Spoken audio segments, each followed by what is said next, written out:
Of course, there's times you think maybe we need to make a change just to make a change, but I really believed we had the right guys. We just needed to get better, and they did just that, winning 6 of their last 8 games, and now with a chance to end their season with the championship.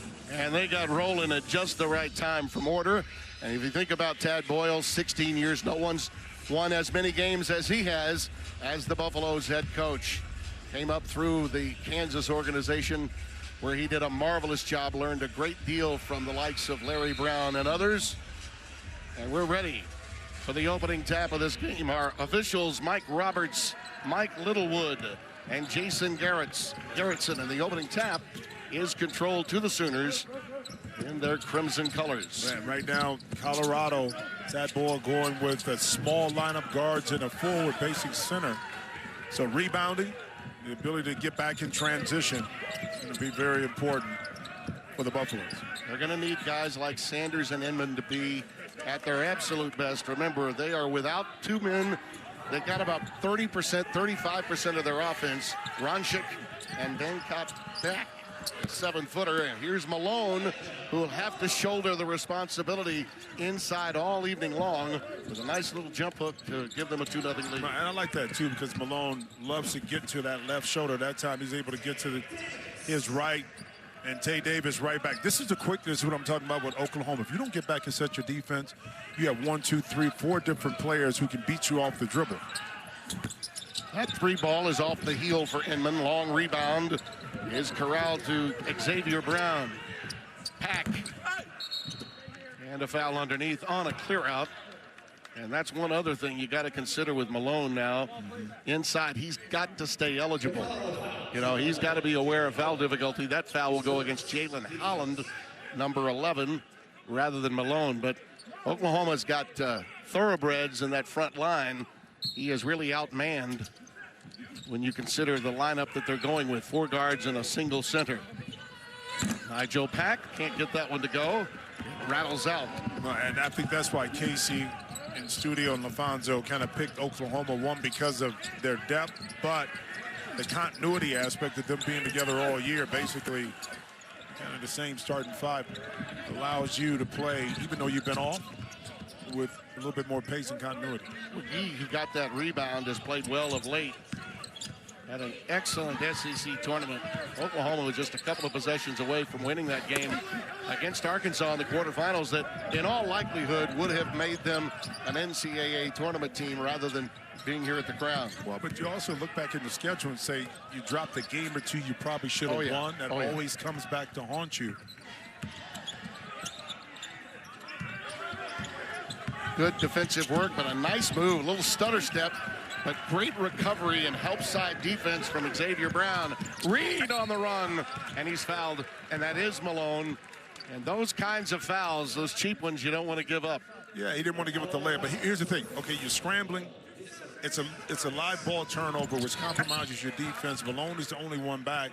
That time, Reed did the smart thing. I mean, as soon as he received the rock, he immediately attacked in the open court, knowing that Malone could not quite get back enough to stop him from getting to the basket. Darion, the transfer from Alabama, game against Arkansas, he played really well against that team. 6 of 11 from the floor. He had 17 points.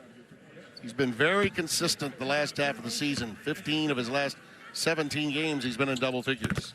When you think about it, in the SEC tournament, averaging 17 points, 60% field goals, at about 6.5, a little under 7 rebounds a game. So he kind of took his play up, you know, during tournament time. You know, Jimmy, we haven't touched on this yet, but we should.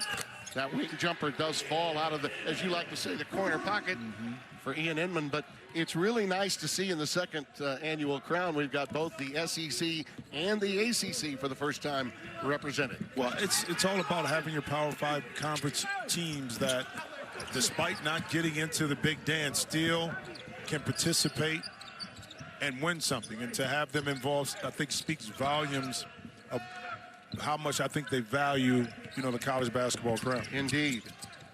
Off the bounce, a little fadeaway, Jay. A thing of beauty for Barrington Hargis. Yeah, got to a spot. Hargress with a little smile right there back at the bench. He's the future of this program. Talking with Tad Boyle yesterday, he's signed. He is going to be the nucleus. They'll recruit and go through the portal off his leadership next year. And another whistle stops play and a foul inside. Well, a lot of the attention, of course, is going to Nigel Pack in this game, but Hargress, you know, during the course of the year, his ability to knock in shots, tough to contain in open space. The mid-range is not a lost art, so to speak. Native of Inglewood, California.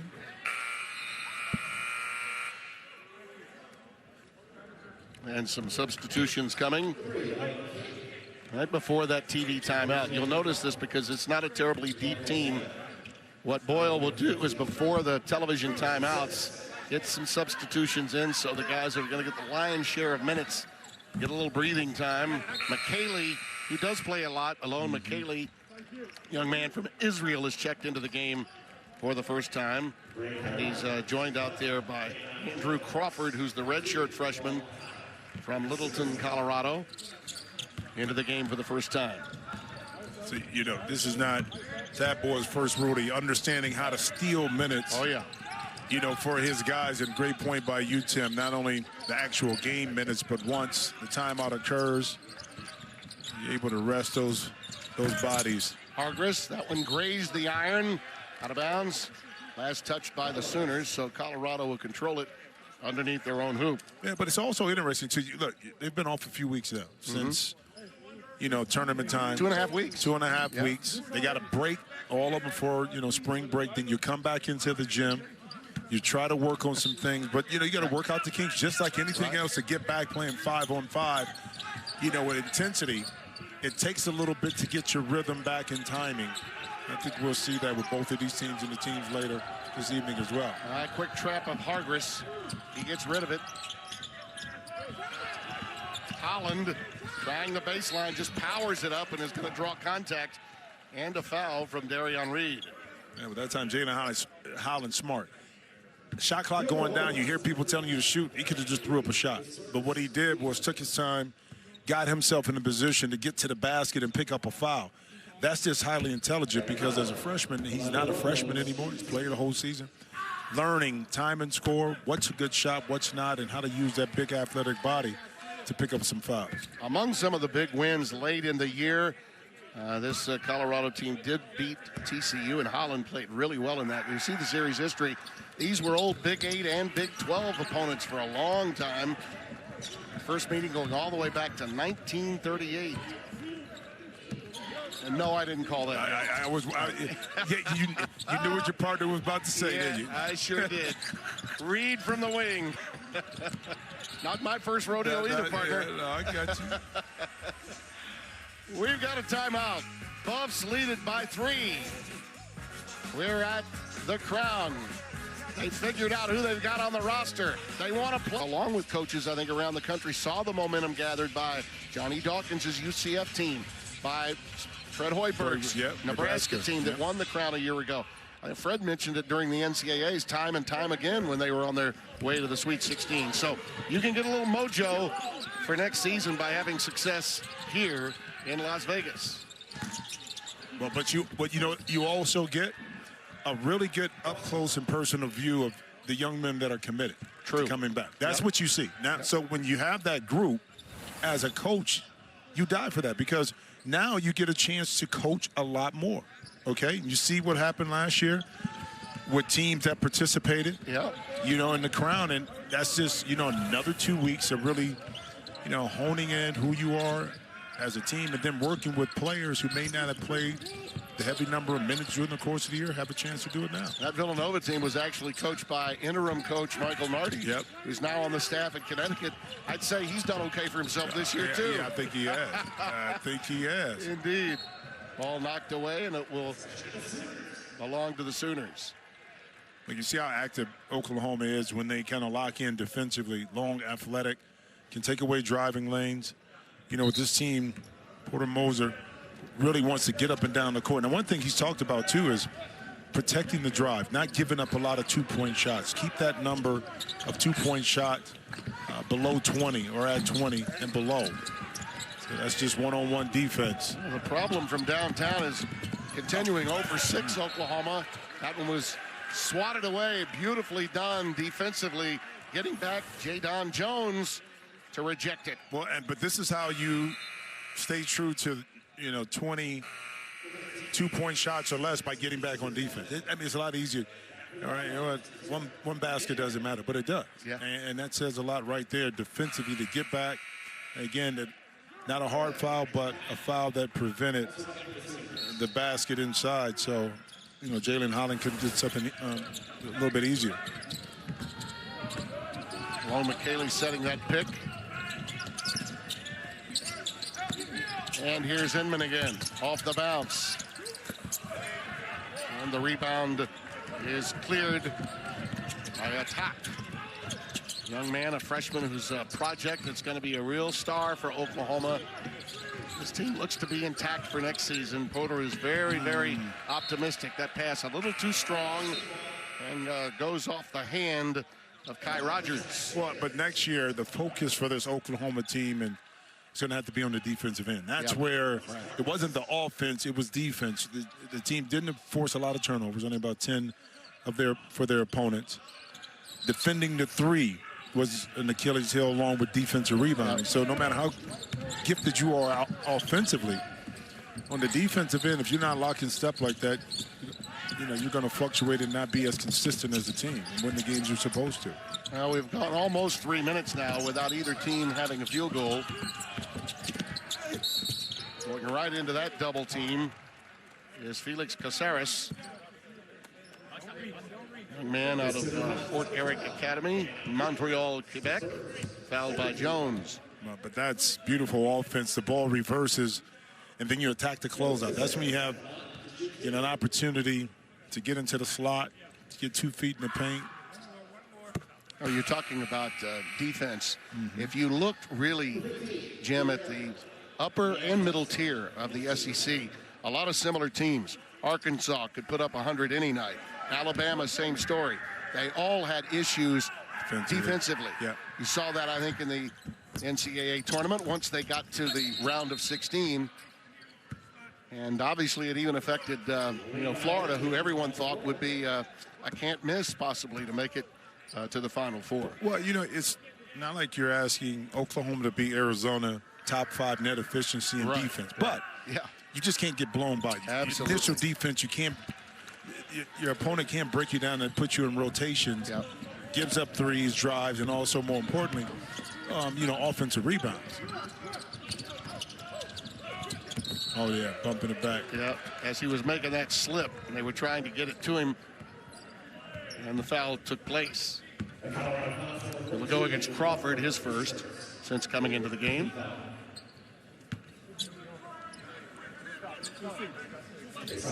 Kirill Yelatanza is in the game for the first time. The big Russian. He taps it out. Smart play by him. And now he likes the switch, and he's going to go down deep. I think there was a foul that went uncalled, but there to clean it up and get the putback is Jadon Jones.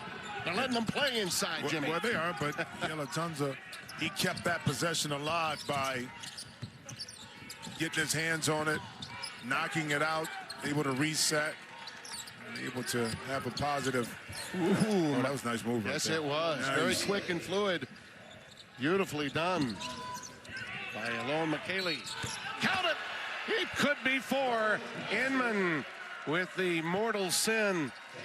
Closing out late as Jadon Jones gets the 3 ball. McKaylee right there. Beautiful spin move to the baseline. Excellent footwork. Nice touch off the glass, and then kind of in the secondary break, Jones able to square it up. And on those closeouts, sometimes out of control causes the body contact, which Jones now could make him pay for complete a 4-point play. Began his career at Long Beach State before coming over to Oklahoma. 6 points in the last 24 seconds for the young man. Yeah, you see a little pressure. Not to steal, but to kind of wear into the legs a little bit of Colorado, knowing that they have a short bench. Yeah, pace of play. They need to keep it as slow as they possibly can. Force this Oklahoma team to defend. Ooh, a nice rainbow J from the wing for Caceres. Caceres, again, beautiful offense. Left to right, shift the defense, and you find yourself a nice open jump shot. And Pack that time, excellent move, just couldn't finish. He's yet to scratch in this game. That's going to be a moving pick. As they caught a fellow with the moving pick, number 25. And the ball moves faster than bodies. If you can make a quick decision whether you have it or you can drive, if you don't, you pass it. You're going to set your teammate up for a really consistent and high-valued shot. You saw Ted Boyle praising his big man, Avallo, for making sure he set the pick. Just get there a little sooner, big fella. Yeah, but sometimes the guard got to slow down as well. That's true. Yep. Even if you're a half a step slow, Tay Davis knocked in it because you want to ensure that the post player doesn't pick up that foul because you went a little quick. And speaking of which, yeah, Hargress again, and the Buffaloes lead by 4. 8 minutes gone by. Colorado holding their own against the favored Sooners. There's a nice defensive play by Avallo. Hargress off the bounce. Too strong. Cleared by Reed. I think Pack is hunting a shot. Don't you think? Think he wants one right now? As he should. Needs to get rolling. Right now, Boyle's team getting what they want. Both teams to kind of offset the lack of accurate shooting. Can you get out and run? Yeah. But you got to rebound first. You got to take care of your business on one of your weaker points as a team. But like you said, too, are we getting the shots that we're accustomed to getting? We shoot 37% from behind 3. And the answer is yes, just haven't been able to knock him in as of yet. I met Porter Morser at the most absurd place. This is going to blow you away. First time I met Porter, he was a grip for our ENG cameraman at the College World Series in 1989-90 while playing for Tony Baroni at Creighton. How about that? Really? Yes. He came up to me yesterday and he said, "Do you remember when we first met?" And I said, "You know what? I do." And it pains me to say that I never got to call one of his games at Loyola Chicago. So excited to finally get to call one of Porter's games. Literally, he said, "Hey, we made $1,100 for carrying cable at the College World Series at Rosenblatt." I mean, it was awesome. Yeah. That was my NIL deal while I was at Creighton. Well, I got a chance to cover his Loyola team when they made their run to the Final Four, with Turner. So to kind of watch that whole thing take place. But keep in mind, those teams he had were senior-oriented teams that kind of been through the fire. Oh, absolutely. And now you're going to build your team. I don't care if it's Tad Boyle or Porter Moser differently now. Yeah. Because now you want to get old and stay old, and you do that a lot of times through the portal. And you try to figure out ways to grow some young men too. Well, think about how Brad Underwood had to adapt from his days at Stephen F. Austin to what he's doing now at Illinois. Well, no, just completely different approach to the game. Think about how he had to adapt just being while he's been at Illinois. Exactly. He has a lot more of the European presence. No doubt.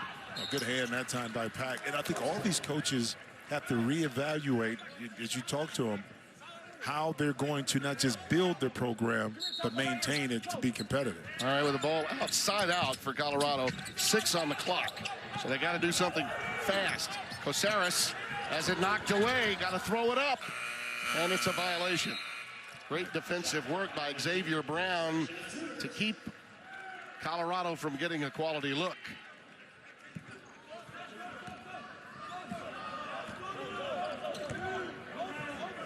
Sooners now with Davis, Pack, Brown. McGee is back on the deck now. Yeah, a little 2-3 zone right here, employed by the Buffaloes to kind of keep the ball out. But got a wedgie. Oh yeah, the first one for the CBC, baby. The iron downright rude. Yep. But the execution was right. Look, you hit it right in the heart of the defense. Davis got bumped a little bit. Hey, Timmy B, that's a hard shot to make. You just can't wedge it up like that without having the skill set to be able to do it. Just saying that is uncomfortable on television, isn't it? When I first heard Iron Eagle use that, I went, that sounded almost dirty.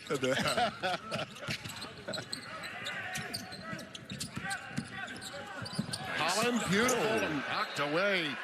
McGee says, get it out of here. Well, excellent move offensively. McGee, that's in possession. Look how he filters over, leaves his man, and times this thing up perfectly. He blocked that with a little anger. Sure did. Hargress will trigger it in. You just see how athletic this Oklahoma team is. Yeah. And so symbolic, I think, of what the makeup of most teams in the Southeastern Conference really are. Hargress, ball fake, into trouble again. Got to desperately throw it up, and he rattles it home. No problem. That's his shot right there, 15 feet, 12 feet. Oklahoma and athleticism. Yep. Again, doing the little things separates you in that conference. Because like you said, from top to bottom, maybe the most athletic conference out there. Yep. So you're not going to out-athletic a lot of teams. You got to out-think them, out-work them, and out-execute them. And in many cases, out-defend them. Right? I mean, that's what you have to do. You watch those Big 10 and Big 12 teams, you see a lot of D. Yep. And a variety of defenses. Inman. Boy, Ian is really filling it up. It's a couple from downtown for him. And the Buffs take their largest lead of 7. Well, I love the push. Okay, so long shot, long rebound, you get out in transition. Now, we're seeing the end of this play by Inman being able to knock it down, but it was Barrington Hargress who pushed the tempo, shrank the defense, and then made the right play. Again, doing little things to ensure your teammate gets a wide open look.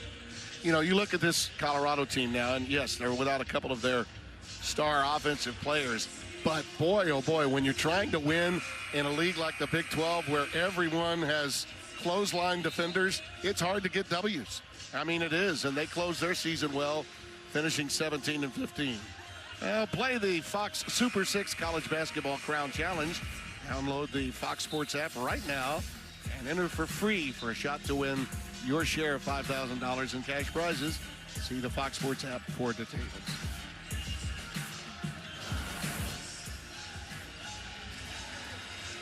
I know you got in, what was it, late Monday night, early Tuesday? You've been busy. You've been busy. No, I chilled after the tournament. We were in San Jose. Oh, good for you. Good for you. Well, so you haven't been to the tables yet. I'm not a big gambler. You're not, but you did bring the sticks. Both of them. You do. Cigars and golf. The gambling will be on the golf course, I see. Yeah, that's right.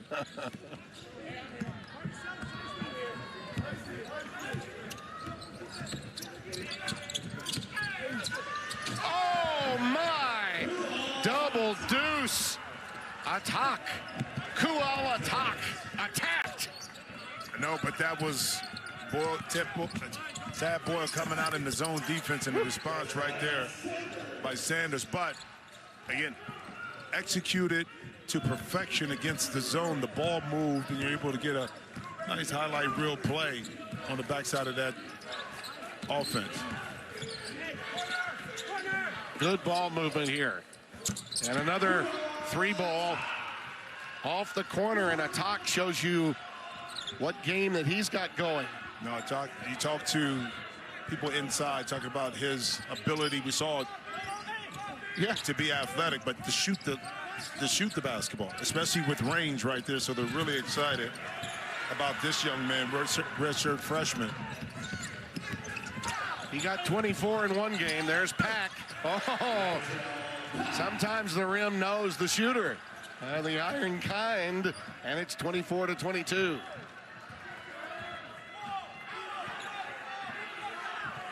Buffs led by 7, and now the Sooners have rung up 5 in a row. Hargress has it rejected. Great defensive work, quick hands by Jadon Jones. And Jadon Jones has made a couple of plays, but watch this. You swing it, back door, too late, the rotation. It's just excellent offense, and Holland was up there. Yeah. Tuck able to avoid that in midair. Valuable minutes for him to be able to play. He showed some real flexibility with that one to get that ball as far back as he did. The arch of the back helped him get that one over the rim and slammed it home. Xavier Brown found the open man. It's Tay, and Davis can't connect. Quickly, Jalen Holland gets it up the floor. A bit of a bailout foul as he went into that double team. Timeout. It's heating up in Las Vegas. The offense is beginning to crank it up. Oklahoma has only committed 4 fouls up to this point. Yeah, maybe chalk a little bit of that to rust. You're not in position, you're reaching, you're lunging. But you can eliminate that. Give yourself a chance. They got a 5-second call. Great defense out of the timeout. Very active Oklahoma defense. Well, that's where that length right there really paid dividends for Oklahoma. Hargress that time not able to see through the defense. He wouldn't risk throwing a pass that could have been stolen, and it led to transition, but yet still turned the ball over. And that had Tad boiling, dare I say. After that, the quick foul is spotted on that reach. Goes against Crawford. That's number 2 on him. And the 9th team foul, so it'll be double bonus time coming after one more. Yeah, think about that. You still have 7.5 minutes left here in this half. And Oklahoma basically can live rent-free at the free throw line if they continue to attack, force, Colorado to have to play them off the dribble. So it's going to be interesting to see, the mindset of Oklahoma, knowing you're in the penalty, you're about to get into the double bonus. If they settle for jump shots or they continue to attack. Gets 1 out of 2. So the Colorado lead is 1. Haley stays in the game. Noche forward now, joining 3 guards along with Malone inside. This is about as tall as the Buffs lineup can go. Shot clock at 6. Hargress again under duress is going to have to make something happen. Not to be. And they do get a fresh 20. And that one grazed the iron and goes out of bounds. It'll belong to Oklahoma. Well, I tell you what, Tate Davis did a wonderful job for Oklahoma on that drive by Hargress to kind of keep his arms straight up in the air. He didn't reach down. He stayed vertical, hence avoiding a foul. More importantly, taking away what could have been a layup inside. Both of these programs are making some changes administratively. New athletic directors coming in. The legendary Joe Castiglione announced his retirement earlier this year. Colorado has made a change in ADs as well as Hargress comes away with a steal. The jump stop and the foul, so he'll get to the stripe as Kai Rogers picks it up. And both programs, both head coaches, Jim, have been informed that they will see increases to their NIL. And you can make a case that those schools, whether it's Colorado in the Big 12 or Oklahoma in the SEC, if you were a little late to the party on collectives in the NIL, then you're playing catch-up. And new athletic directors coming in, that's part of the focus. And you need to know how much you've got in your budget when you're forming rosters in the offseason. And after this tournament is over, that's what most of these coaches are going to be dealing with, whether they're in this tournament or the NCAAs. Well, now when you hire an athletic director, you hire a coach, you're hiring their ability to go raise money as well. And that's where it's at, because now, yes, before in the past you had to, really spend some time with donors and boosters and alumni and stuff like that. Now it's even more. You got to press the flesh. You got it. Yes, you do. Yep. I mean, and that's every year. It's not like you have the budget that's put in place and you raise the money is there for 10 years. No, this is a yearly thing you got to go attack or charge. Yes, indeed. Great defensive work. Andrew Crawford did a nice job of setting that one up, and Rogers gets the foul on the charge. Player control. Yeah, well, Crawford was there. Yep. I mean, he anticipated exactly at that point in the defense where Rogers was going to be. Going back to your point, I remember when Patino was first hired in St. John's, we had his first game, second or third game of his first season, and he said, part of the job now is coming in for a nice dinner and some fine wine in Manhattan. I'm up for that. It fit right in with his plans. Now, it can be daunting. Yes, it can be time-consuming. Sure. For a coach. You have to spend a lot of time. But, you know, I think it's shifted to 12 seconds here on the clock. A nice offense right here by Colorado. Yeah. Beautiful. Absolutely. Again, Lone McKaylee has been a factor since coming into the game. It made Colorado a little bigger, and he's been effective out of post-ups. Well, but he's been effective moving without the ball, finding himself in a position to score. And Darian Reed able to knock in a three-point shot right now. As soon as a 3 for 12 from behind the arc. I mean, he's been consistent now for about a month and a half with his offense. As Reed. Look at that move. I mean, McKaylee is playing great. I mean, that's outstanding stuff. I mean, the versatility in his game tonight has been outstanding. Well, you think about it. 6'9", he's a freshman. He played 30 games. Okay, he played 17 minutes a game. He's going to play big minutes, you know, in this tournament. So you're talking about how much is this going to benefit him as he heads into the summer with his confidence? Attack. Not this time. And Crawford on the glass to sweep it up for Colorado. Hargress from the parking lot. He waves back at the bench to say, I'm feeling it. I'm feeling it now. He's shooting him some gleam to go with it. He has 11. And an answer. How many times you see another guard come back? Xavier Bresses, show him something, right? So he put his head down, got to that little turnaround jump shot right about the free throw line. Point guard to point guard in the last two sequences. Nice move. Oh, big nice time. move. Oh, he's got the crossover and the drop step going, doesn't he? Well, he does, right here behind the back. Outstanding size for a freshman. Eyes up at the rim, soft touch off the glass. Not to be denied. Said, let me get into the action a little bit. Darian Reed just got his third, so they're going to have to get him out of there. And Nigel Pack is about to come back in. Wiggy will also check in, and Tay Davis. Well, you know, to put a cap on the conversation with the coaches and what they have to do, think about it. If they're not, I think their time is shifting how they use it. Because they're not recruiting as many high school players unless you're, top high school. So not spending time in those gyms. So now you're allocating that time more to the administration part. Yep. So you're just shifting those minutes. It's just a different job. I mean, it absolutely is. It had its challenges before. And now, with the system that's ever changing, not set in stone yet, still evolving. Yep. Kind of that's where I think Brad Underwood is ahead of the game a little bit. Mark Few too, because of the Australian connection. If you think about it through the years, if you go with the international player, beautiful pass from Pack, and Davis is fouled as he goes to the rack. You're dealing with agents, and you're dealing with 23 and 24-year-old freshmen. They're older guys when they're coming in from Serbia than they might be if they're coming in from, Hackensack, New Jersey. Well, the mindset is totally different, too, because they've been pros for so long. Yep. So their expectation, their needs are a little bit different. Now, there's pros and cons to everything, within that.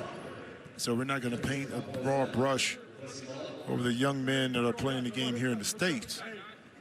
But there are some pros and cons to being able to recruit and build your roster out that way with European players. I think that's what makes the game fun, too. We see a variety of approaches to winning basketball. And no one's enjoying college basketball now more than the viewers. That's been proven. You got players, too, who stay for a little bit longer now because of the NIL, the ability to earn a living. Watch out for this guy. McKaylee going one-on-one again. And just as I started to praise, he turned it over. Jones on the other end. Look at the big fella run. Lost the ball on the way up, did Wiggy? Yeah, Wiggy got away with a little travel. He may have got pushed. See if Colorado can capitalize here. Saved that one with a loose ball pickup.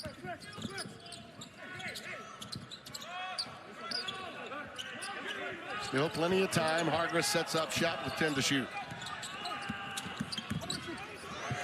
That's a patented move of his. Moser wanted an offensive foul. Thought he had an arm bar out to help get that extension. Well, it was a combination of defender going back. He stuck it out a little bit. Poor pass. Excellent opportunity here for the Buffaloes in transition. Got to give it up earlier. Yeah.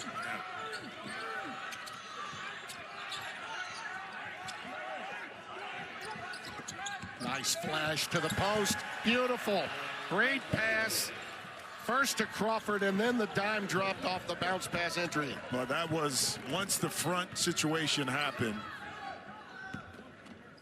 on McKaylee. That opened it up for that flash to the middle. A nice decision, beautiful decision by Crawford to drop the ball right in that little slot. I think some of the Oklahoma kids are a little stunned with how Colorado is free-flowing and going up and down the floor with them.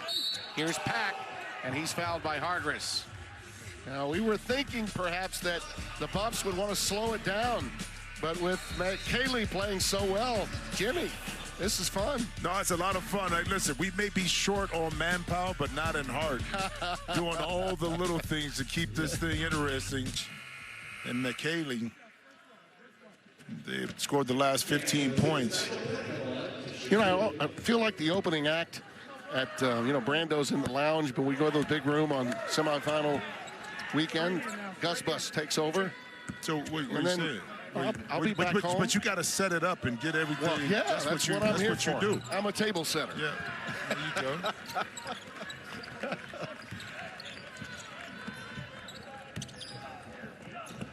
My dad's band used to play in the lounges here. Hub Brando and the Dreamers back in the day. There's a beautiful defensive play by Nigel Pack. Leads to a breakout. Xavier Brown will take it himself. Great work on the glass by Josiah Sanders. Just ripped that one away. Oklahoma has been active with their hands, forcing 8 turnovers here by Colorado, but only able to convert those into 5 points. Yeah, that's travel. The prize pool, you may be asking yourself. Yes, in the NIL portal era, they're playing for cash. Championship team will receive in our NIL prize pool $300,000. The runner-up $100,000. The winner of these first 2 quarterfinal games guaranteed at least $50K. Found opportunity, JJ. That's what we're talking about, right? A chance to play in the postseason. There's Davis from downtown. How about the help that time by Holland to stop the drive by Xavier Brown, force him to kick it back out. Nice trap right there, but that's the pressure relief right there. And pressure relief right there when the defense thinks that sometimes that elbow is open. Caceres that time timed it up perfectly. Felix Caceres is giving quality minutes too. He and McKaylee have been major factors off that bench. It's knocked away. Last touched by the Buffs. It was deflected. Nigel Pack gets the job done defensively. This is a surprising score right now. No, I think it is. I think you looked at this Oklahoma team and judged it by, you know, what we saw at the end of the year. Colorado being shorthanded. 3 of their best players not in uniform. But the ones that are. Attack again. Have been playing well on the attack that time, showing off that range. Why Porter Moser and his staff are more than ecstatic to see his growth. I would say Kual is hot all attacking right now. He is warming up. He's hit some deep ones. He's taking it in for slam dunks. And I mean, that is just a beautiful rotation, Jimmy. You can identify with this kind of shot making. Well, 6'9". Look at, identified that he's behind the line. You know, his corner threes are the shortest in the game. 8 points in 11 minutes. Valuable minutes for him as well. And without him, they'd really be in a world of hurt when you think about it. Well, you think about it, he hasn't played since February 21st. No, so this gives him some, you know, a little bit more fuel to the fire as he enters into his summer program and his workout. considered to get back in competition. Highly thought of player out of Haltom City, Texas, and 4-star recruit. But sometimes you can, when you're playing with a team as athletic as this one, you can kind of get lost in the shuffle. Plus, the way teams play now, if the game may be a little bit too fast for a young player, but boy, oh boy, what an opportunity for him to hone his skills with this late season opportunity in the Crown. Yep. Malone, a lot of girth in there, trying to back in, gives it up. Crawford from downtown can't connect. So Oklahoma with a chance now for a little surge before the intermission. He'll get the last shot here, Xavier Brown. He's gonna pump it up. Oh, and it's a big one right before the intermission. Those buckets right there, those last two from Atak and Brown, closing the gap from 10 to 4 could be huge. Double figures, you haven't shot the ball well, but yet you're in striking distance because you're able to finish this half on a crescendo. 2 3-point shots, cut this lead down to 4 points, and you have something positive in your pocket as you head into the locker room. Let's get over to Allison Williams. Well, Barrington, when you haven't played in 3 weeks, you always wonder, is it rest or rust? No rust for you out there. 13 points in the first half. What led to such a strong shooting performance? Just trying to be selective, still trying to be smart. Understanding that they're going to try to think that I'm a key point for their defense. So just letting my teammates be aggressive and then let me play off of that. I feel like my teammates are doing a great job, so I'm playing off of them. All right, you'll take the lead into the half. What do you guys have to make sure you do well to close this thing out? Just stick to it on the defensive end, keep them to one shot, and then just keep putting pressure on them on the offensive end, and allowing and just playing together. Thank you so much, Tim. All right, Allison, thank you. Warming up the guys in Los Angeles. Stay right where you are. That is the end of the first half. The quarterfinals of the Crown. Colorado out to an early lead, but Oklahoma storming back. Tad Boyd, look, you turned the ball over 9 times. Yeah. Okay. Fortunately, Oklahoma has only converted those into 8 points or 7 points, but possession game. Yeah. 30 shots, Oklahoma, 28 to Colorado because of those turnovers. Here's Allison. Chatted with Oklahoma's Porter Moser at the half. He said, we missed a ton of shots we usually make. So I just told her, guys, you got to stay with it, but we need more one-mores. That's where you make that extra pass. Pass up the decent shot for the better shot. And defensively, Jimmy, he talked about it with us earlier today. They had to be better defending the 2-point shots. He said, we got fatigued, and they were able to get to the paint. We've got to close out the paint because they're killing us in the 2-point game. They're plus 10 there. Well, you know, the fatigue, too, from being off, and I'm sure both teams feel it. But now you got to collectively collect your breath, get back into this, and be a lot more solid on the defensive end of the court. Like you said, not giving up twos, but making twos. Yeah, how about that? And now that's 8 points unanswered for Oklahoma. And McGee basically was a shield, a human shield for that move by Brown to the layup area. And a quick turnaround from Ian Inman, who's been fantastic in the opening half. In his 10 minutes, he was very, very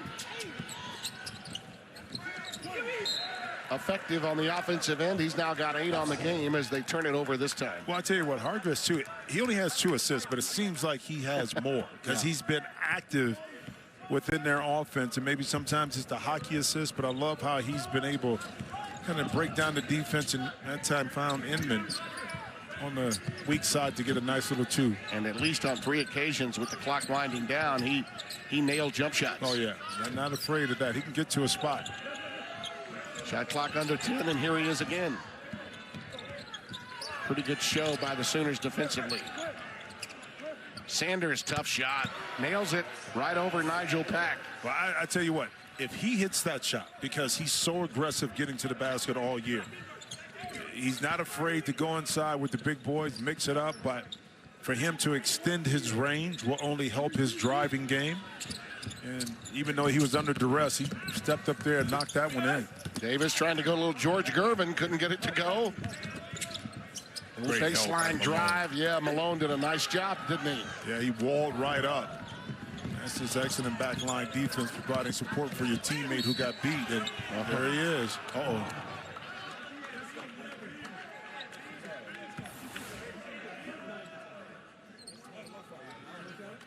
Now, that is a healthy head of lettuce right there.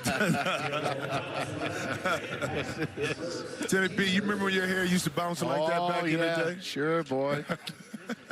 back the bicentennial year. I'm telling you, back in 1945. We're about to have 76 was a really good year in Vegas for Terry and Tim Brando. What do you mean? I brought her out here 45. in Vegas, 1976.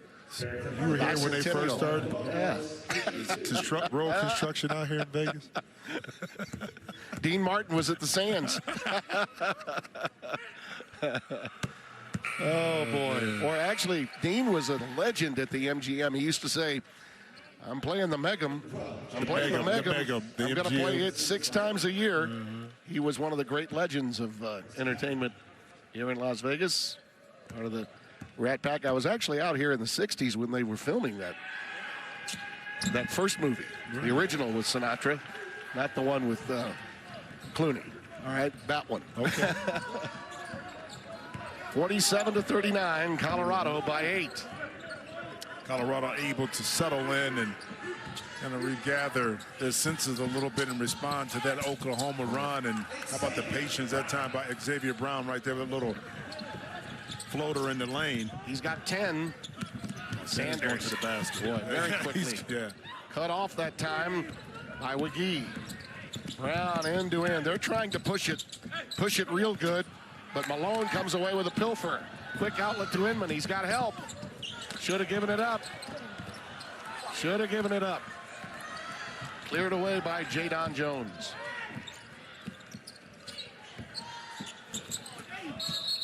And that'll be an over the back on Reed.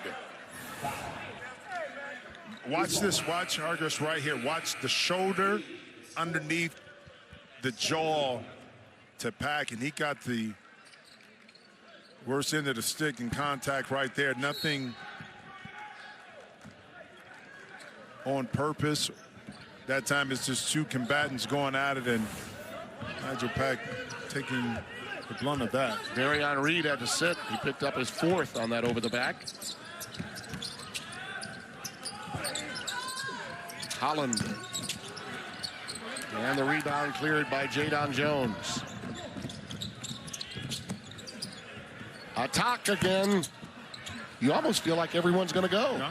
You really do. That one got off the heel. Yeah, cleared a little space, a little long on that jump shot. Strong move to the hoop.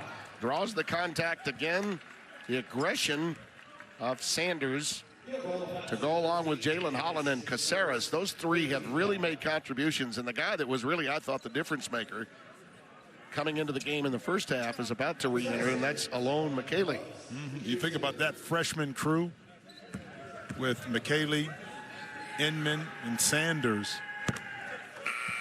If Tad Boy can kind of keep that core together, you get some solid building blocks and you build around it. Yep. Think about size, space eater that Malone is, and create some open opportunities for the Buffs on the wing. And Nigel Pack re-enters. Atak sits down for Oklahoma.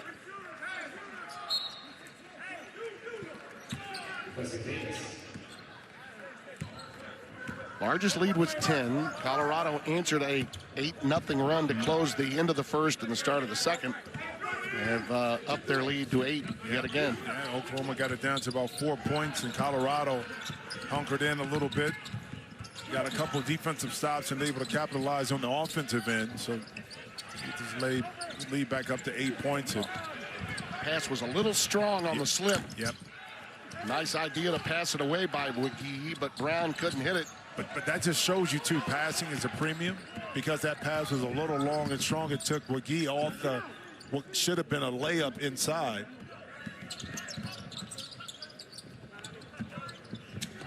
Kaylee was hoping for a little pick and roll action, but didn't happen. And a foul spotted. We've got a timeout. Just over 4 minutes gone by here in the second half in Las Vegas. Oh man, what I wouldn't give. Boy, those days of my Moss are long gone. That's not buried a lead. Mr. Hot Sauce. Man. Mr. Hot Sauce. By the way, who won the national title in '88? Danny Manning. Danny and the Miracles. Danny and the Miracles. And, of course, that was Billy Tubbs' team that he beat. Billy's team had won twice that particular year. Dave Seagar, remember that team? But you can say Oklahoma had a couple of teams, some of the best teams that didn't win it. Exactly. No doubt. How about those Wayman Tisdale teams? No question. I mean, yeah, that preceded them. Yep. Billy was one of the great characters of the profession, no doubt about it. Passed away a few years ago after coaching at Lamar. So high, arching off the window pane. Nigel Pack with a patented move, and it's 49-43. You see how low he got. I mean, he basically hid underneath the defense, and all of a sudden, the shot just came from the ground, but at that time able to get lower than his opponent, get by in the slot. Nice soft touch. Ooh, Hargress, good cut. Yes. Everything but the finish. And it's pulled away by Xavier Brown. Got to get back in such a defense here. This is where Pack is dangerous. Yeah, look at that little stutter step. Yep. Got all the moves. Just not finishing the way he'd like. Well, I mean, I think part of that is being off as well. Hargress. McKaylee on the glass. He was looking for a foul, didn't get it. I kind of like the physical nature of the game and Yeah. kind of the officials of letting some contact kind of ride and play out. I think Muhammad McGee might have been taking a little stroll in the lane. Barrington Hargress will pick up the foul. There's Danny. Look at that, will you? I mean, Danny at that time at 6'10", kind of ushered in the new small forward position, meaning because Danny could play the point. And like so many great players that came out of college and went to the Clippers in that era, injuries really stymied his pro career. Stymied his career. Yep. I mean, not being able to fully grow and mature into the player that I think everybody thought he was going to be, because the NBA was in transition, a little bit positioning-wise, and he, at that time, kind of was an anomaly at 6'10". He was. One of the nicest men you'll ever meet, too. And coach was head coach at Wake Forest for a period of time, and I know Tad loves having him. And they're on a search now for some big men to come in by way of the portal, and no doubt Danny Manning will be a drawing card. Well, I tell you to what, help them get frontline players. That's the beauty of still of college basketball. There's a safe haven for post players in college basketball. Where they can still earn, you know, and with their really, back to the basket. Yeah, really prosper. No field goal for Colorado in the last 4 minutes and change. Shot clock under 10 again, and Hargress has got it. Crawford at 1. It got on the rim, but the Sooners pull it out of there. A solid defensive effort that time by Oklahoma. Oh yeah, at the end. Got to get a whistle there. By the way, I don't want to miss this as we go back in time, but the official that just made that call, that is Jason Garrettson. He's up at midcourt, young official. His dad, Jason Garrison. Ronnie Garrison. Jason the son. He is a guy that officiated a ton of your games. Oh, yeah, his father. And was in the NBA, his dad. I want to say he's probably 67, 68 years old. 67, born in Long Beach. I think he's 20-plus years in the league. Yeah, there he is talking to Tad Boyle. And it's just like his pops. Ronnie Garrison was one of those guys that when you were doing NBA games, and I was during that era, you really enjoyed to have him on a game. I mean, one thing about Ronnie, too, you could talk to him. Yeah. That don't mean you're always going to get the call. But he would listen. Yeah. Oh. Dick Bavetta, Garrison. Now, Dick was something. He was a character. Mindy Rudolph going back even further. Nice move. Scoop to the hoop by Xavier Brown. End to end. And it's knocked away, but a whistle. Oklahoma crowd not going to be happy with young Jason Garrison with that whistle. Well, this is what it makes a coach pull his hair out if he has it still, is you get a layup on this end, but you allow a full court pass back the other way, that almost negates that easy play that you just got. Yeah, and that's what Porter knows his program has got to get better at over the long haul. Well, I mean, but when you're in the portal and you're going to get these players, again, now, you don't know how things are going to play out when you recruit a player or you're going to bring in from the portal. Until you see how they really compete, you're just kind of guessing a little bit, hedging your bet. How many of these guys are going to play D as well? Well, and how many of these young men are really going to compete? Yeah. How can they handle adversity? You don't know any of that until they're inside your program, and sometimes it's great, sometimes it's too late for that. You know what I mean? But that's the beauty of the game when you're recruiting, whether, like I said, through the portal or back in the day when you were getting high school players trying to grow them in your program. 51-48, Buffs by 3.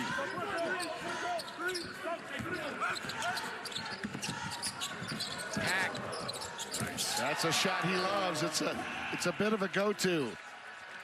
It sort of reminds me of Momcilovic, only he's a lot taller. Iowa State. Move of his, sort of a Dirk Nowitzki kind of move. That one's too long for Inman, but a follow. And Nigel Peck comes out of there with it. Sooners trying to get in rhythm in the 94 feet.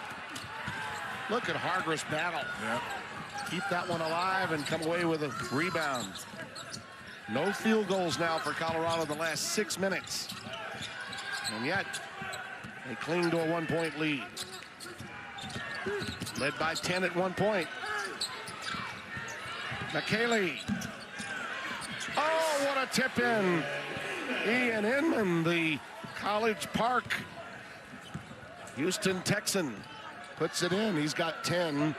8 minutes gone by. Well, you talked about the lack of scoring for Colorado, but yet still up 3 with that, basket. So able to weather the storm a little bit. They're hustling on the glass. No, they are. Not pretty here in the second half. But when you got a young man that scored over 2,300 points, he figures out ways to put the ball in the basket, a little juke. Excuse me. Take that with you right there. Really answered. The critics were really out. They were howling in Norman. They were. And he answered them. This is a guy that's done it big time and should be very successful in Norman. But again, like everyone else, you got to give him the tools with which to work. Well, and you got to have a little luck too. Yeah. Injuries don't happen, especially to your key players. And being in the tough SEC, I mean, no margin for error in that conference. In this half, Jimmy, neither team has a tray. Okay, they're 0 for 9 collectively. They don't have an assist either. Nope. There we go. And there's a big-time downtown shot from Caceres, who hit 2 big ones in the first half. Yeah, Caceres does an excellent job of kind of maintaining his spacing and then kind of getting to the sight lines of his teammate when they're driving to get those open shots. And that's what's very important, too, because when you have ball movement, that's one thing. But then Sanders with the penetration, you have to be an outlet. Shift up a little right to left to ensure when you get that pass in that shooting pocket, you're able to get it up. I tell you, Tad Boyle's really done a nice job of managing this team in this game because on paper they were really outmanned from an offensive standpoint, particularly. Tad's been around the corner. Yeah. He's seen it all. It's a little bit of it all. So the preparation, kind of playing the right style with the limited number of players he has. Sanders right there is going to play bully ball. Yes, he was. Had to be forced into a fadeaway, Jay. And Xavier Brown comes down with a rebound.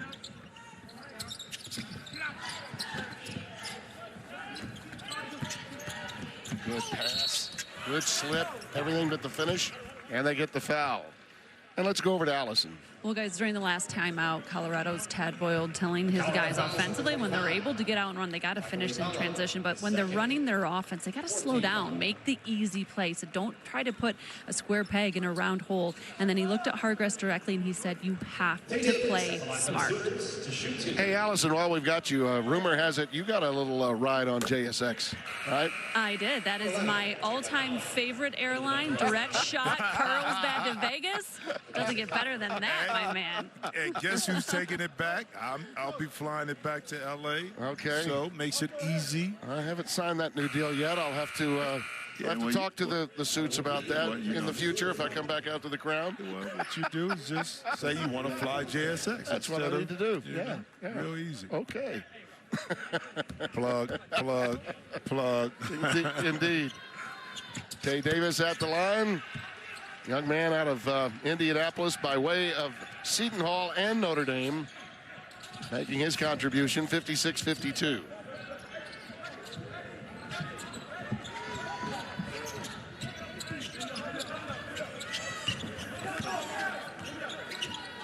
The thing I like about the Colorado Wings is their ability to handle bounce pressure. Just when I say that, a near turnover. Yeah.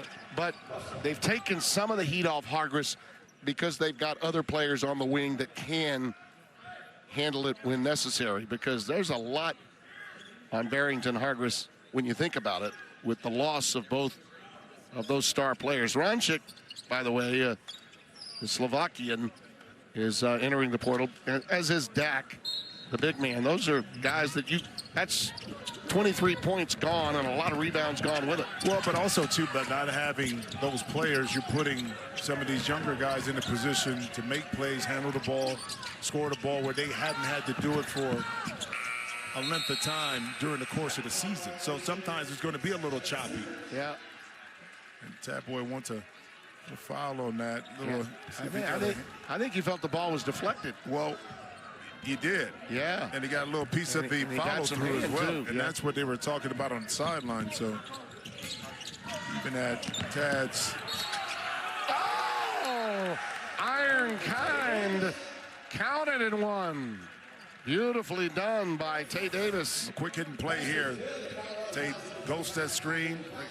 Now, talking about passing, you have to put that pass right in between the defenders, soft enough, high enough for Davis not just to catch, but for it to take him to the rim. Fowler got the foul. That's his third. And we're getting to that point in the game when, if you're Tad Boyle, you start thinking about foul difficulty for some key players, particularly if they're in that front line. Hargress off the bounce, he's fouled. Got that foul that time. Sure did. He worked that, make sure yeah, right in front of Tad Boyle right there in front. We're going to miss that one. No, and now Porter Moser is working the officials just as Tad was a moment ago. There was a push-off by Hargress before he took that shot. And back and forth we go. It'd be interesting to see if either one of these coaches decide to do that deer headbutt that Danny Hurley got away with on Roger Ayers. Dan Hurley. By the way, was that Roger Ayers is Roger's one of the best in the ever done. Okay. And by the way, they've got a good relationship. Roger is a guy that they're playful together sometimes, and that's what was going on. And I think Roger read the moment. Sure he did. Read the moment and got his ego out of it. Yeah. Now, you never want to have contact with an official. No. Forget all that. You know, I think because of their relationship. Right. But there were a lot of basketball pundits that hit the internet, guys that you and I know, that were absolutely clueless about that going back and forth between those two, because it was playful and both knew it. Pack with a backdoor. Nice help that time. Big time. The two guards really collapsed. Yeah, Holland actually came from the opposite wing and opposite block and came in and took that layup away. Up top, attack. Oh, I tell you, he has been money in this game. He has been fantastic. Give him 11 on the night. And we're tied at 58. Big time shot right there to claw your way back into this game. Casares. No. Rebound cleared by Wiggy. Well, he's thinking about it. Yeah, and so was Holland. That's why he closed out to his body to make sure he could get that shot off. Great offensive rebound by Davis. Oh my, and Pack gets it done. Well, the Sooners' last lead was 4-2 until that. 61-58. And the fans in crimson Able to get to the basket. Made a couple of defensive plays as well. And speaking of Vegas, baseball, NBA will be here. Right. You know, so a lot of stuff. But Vegas know how to make money, man. They do. A lot of hockey swag back at the hotel that you can find as well. Well, getting Holland involved. Hargress has been really quiet in the second half after 13 in the first. He's 0 for 2 from the floor here in the second. Well, they're going to count the basket. Yep. Well, you talked about Hargress.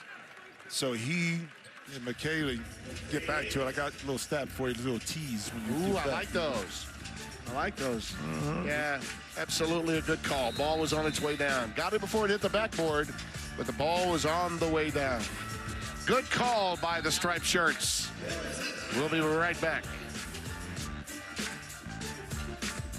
Positively, Medved's one of the great stories of former basketball manager at Minnesota when Clem Haskins was coaching. That Minnesota team, by the way, in the 90s went to the Final Four, you might recall. And now to be back there coaching, a dream come true for him. And he did a lot with only 5 or 6 guys that could go. I'm telling you, man, he manipulated that roster to be competitive, to win some games. I love his offensive sets that he runs. There's another pilfer. Great defensive job by Jadon Jones again. Well, I was going to finish and say that Barrington, Hargress, and McKaylee in the first half combined for 23 points. Oh, yeah. 0 here in the second half. So Colorado, you see a dip in the scoring, and while they're behind, those two were really active on the offensive end in that first half. Good job for Oklahoma to slow those two down. Holland feeding McKaylee up and over, but the iron unkind. And the rebound cleared by Wiggy. Davis, by the way, has 7 of the 13 in OU's 13-2 run. Pack with an answer, and now it's beginning to open up. 65-58. You see that run up to 10 love with 2 and change. Sometimes it takes a minute to find your sea legs, and Oklahoma in this second half has really kind of found something. That's 10-22. Still not shooting as well from the three-point line. It's a team that makes 9 a game and shoots it at about 37%. But when you got Nigel Pack able to get to his spots in space, nice little step back. Well, as Porter told Allison in the first half, they were satisfied with some of the shots they were getting.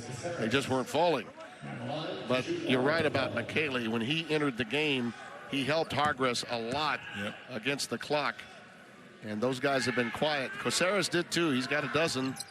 They need as many of these freebies as possible. Yeah, well, McKaylee too, his big part of it was his actions and movement away from the ball that got him some easier touch, more efficient shots. His freedom of movement hasn't been as such here in the second half. I think that's an adjustment too. Oklahoma has been able to make with their players.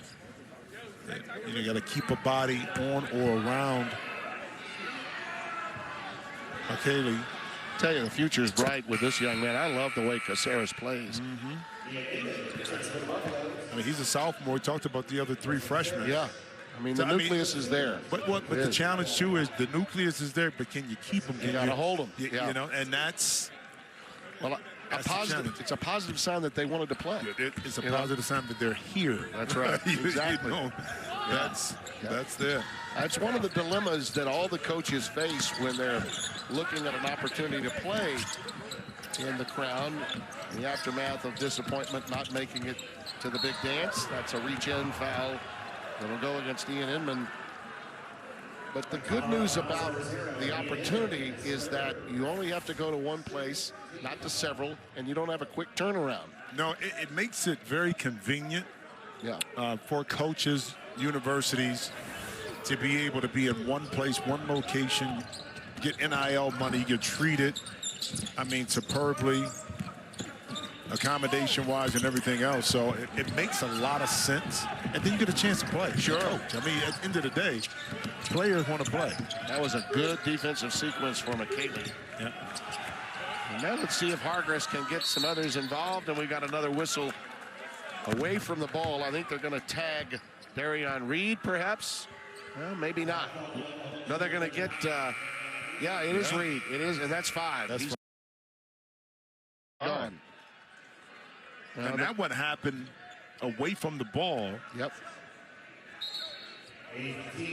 There's a little chicken fight going on between he and McKaylee. Yep. Back and forth. But he has to be smarter than that. Knowing you have 4 fouls. Right. You got to, in between your ears, you got to use your head and say, I'm more important to be on the court than to let what's going on between McKaylee now sit me on the bench. Well, the youngster from Israel, Kafar, trying to keep a streak alive for Colorado that is now up to 17 straight free throws made in this game. They're living at the line and staying in the game as a result.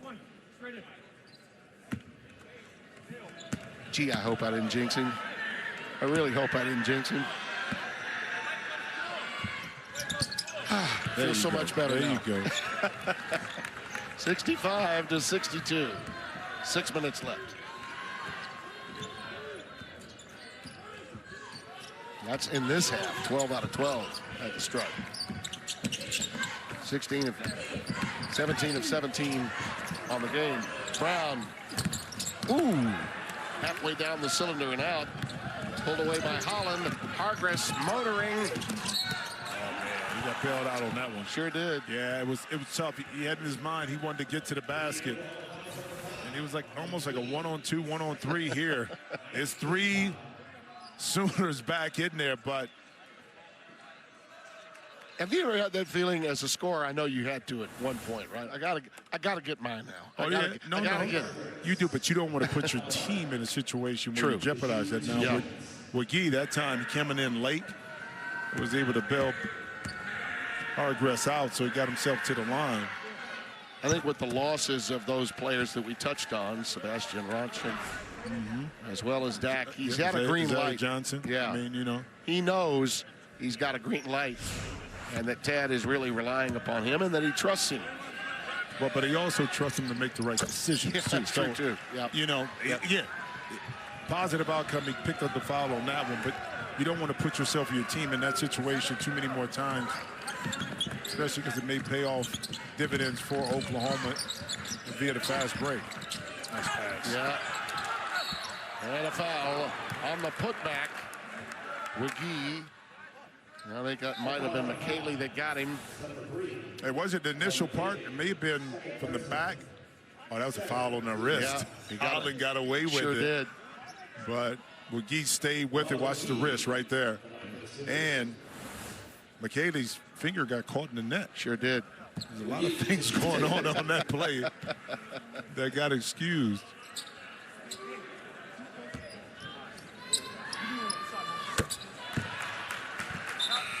Muhammad Wiggy, by way of West Virginia and Alabama, out of the Bronx, New York. Considered in many respects a project when he began, but boy, oh boy, over time and a few stops, a grizzled veteran of the collegiate game now. Those 2 free throws extend the lead to 3. Colorado's last 8 points have all come at the free throw line.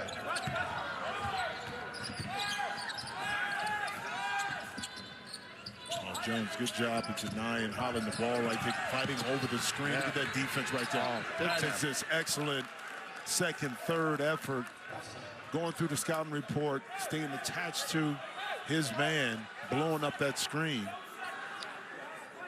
At practice yesterday, Porter talked a lot about making those digs and those quick traps.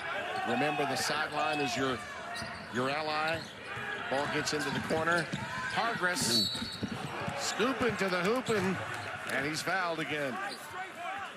And hang time helped him pick up the foul, but he was unable to convert, looking for the old-fashioned three-point play. Xavier Brown gets his first. Despite not making a field goal here in this second half, he has gotten himself frequently to the free throw line. So this would be free throw attempt number 7 and 8. Yep. And the other thing it does, Jim, is it slows the game down. It does. Which Colorado needs.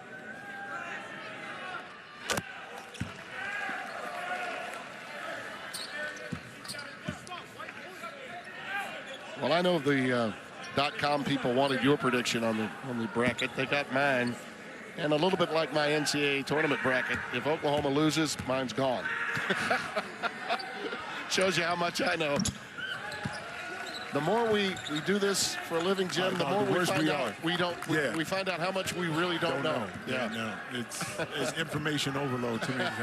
People ask me how to help me fill out my bracket. I said, I'm the last person you want to assist you in that. My wife is winning our family bracket. And she looks at things totally differently than we do, objectively, probably. Yeah.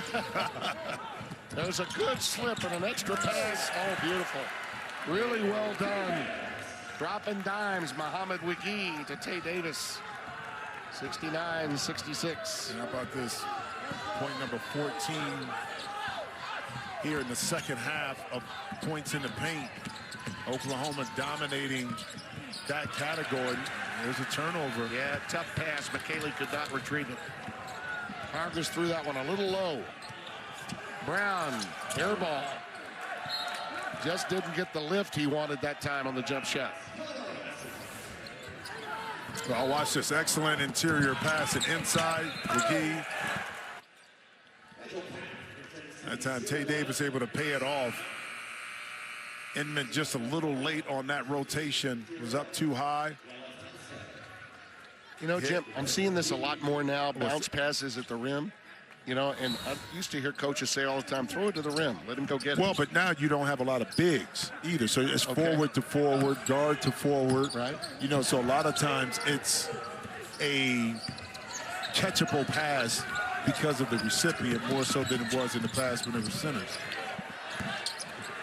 That was a wide open look for Inman. He made those early, could not get that one to go. We're going to have a good finish, partner. We are.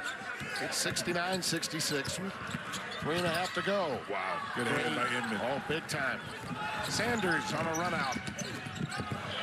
Yeah, goes Euro. Has it knocked away by Pack. End to end. It's been fun.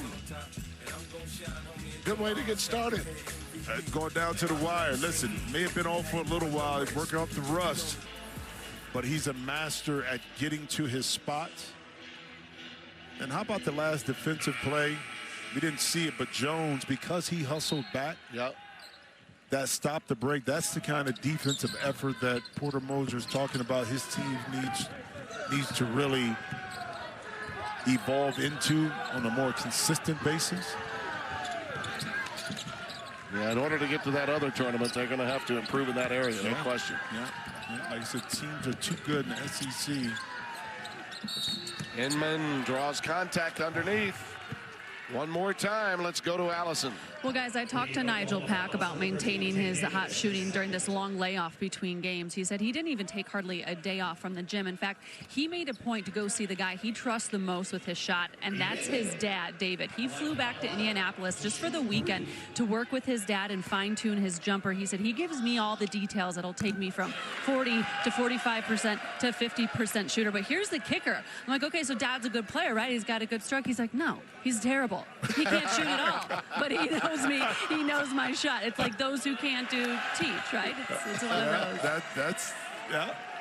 Hey, Allison, I'm so glad you had a report right there, because had you not had one, I would have certainly jinxed this poor young man.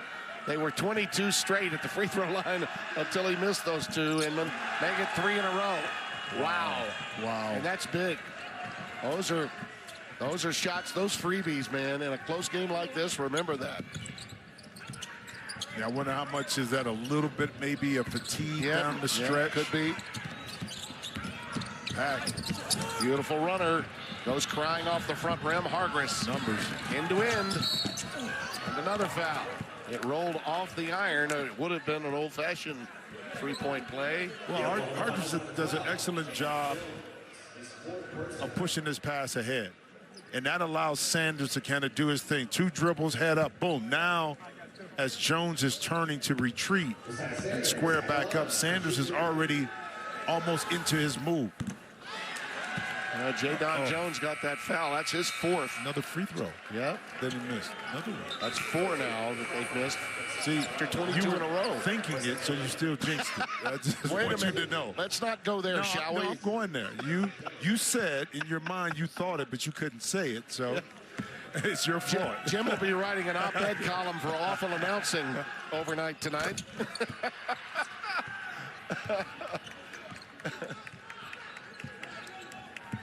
By the way, Allison's report is one of many where a sideline reporter has saved the play-by-play guy. It's happened many times through the years.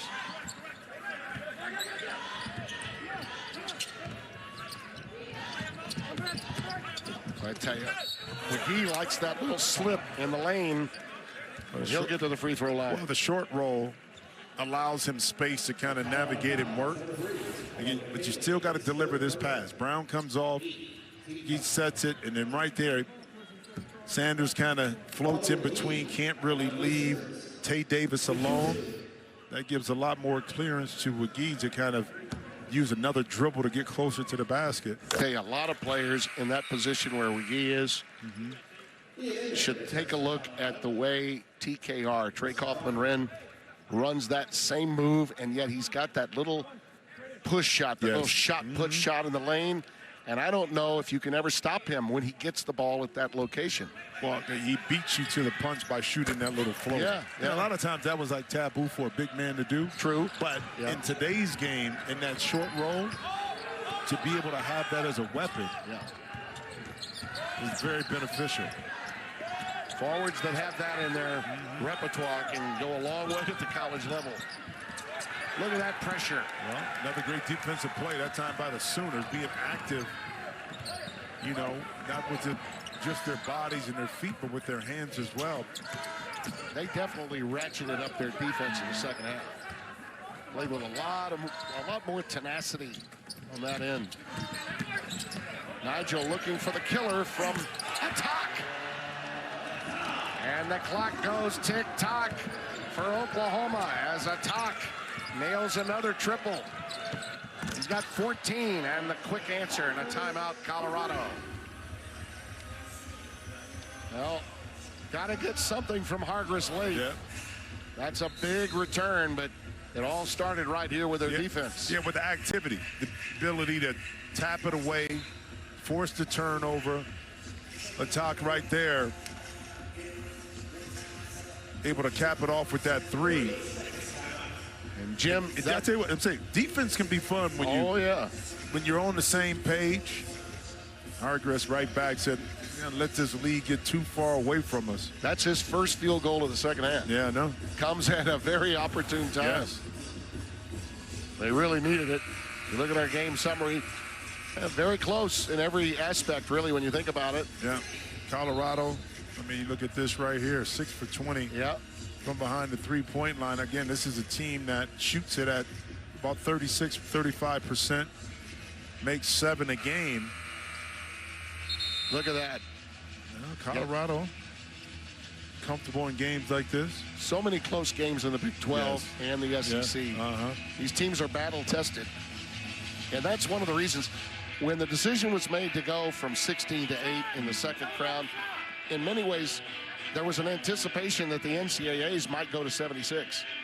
And now, even at 68, going to 8 and making it a quicker tournament in a lot of ways, and the level of teams playing in it has really improved mightily.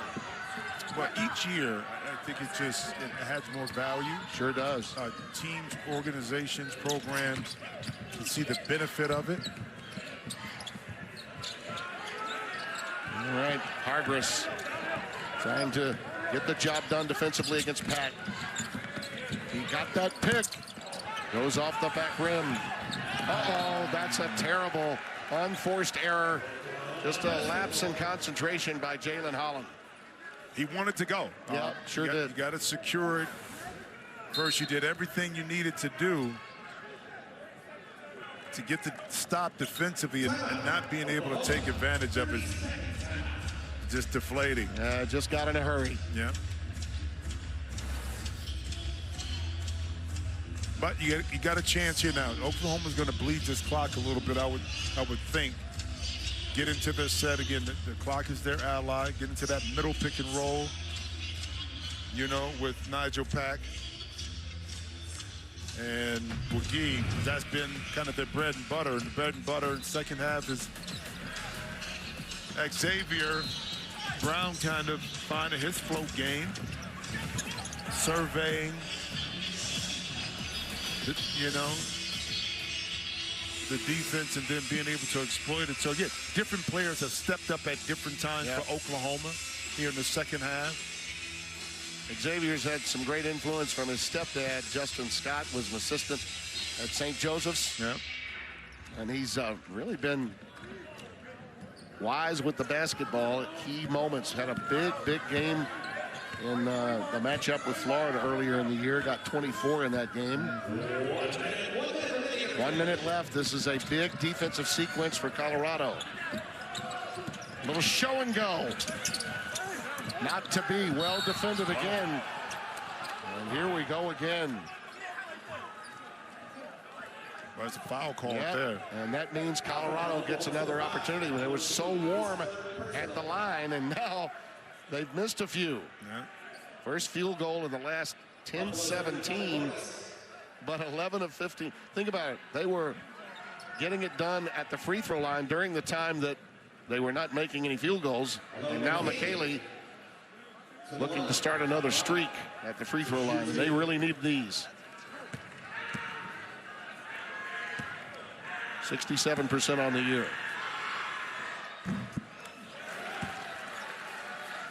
A little flat, but it just enough to creep over the front of the rim. See if he uses his legs a little bit more arch to get this one up and over the front. Yeah. Good call. Yeah. So back to a one-possession game, 74-72.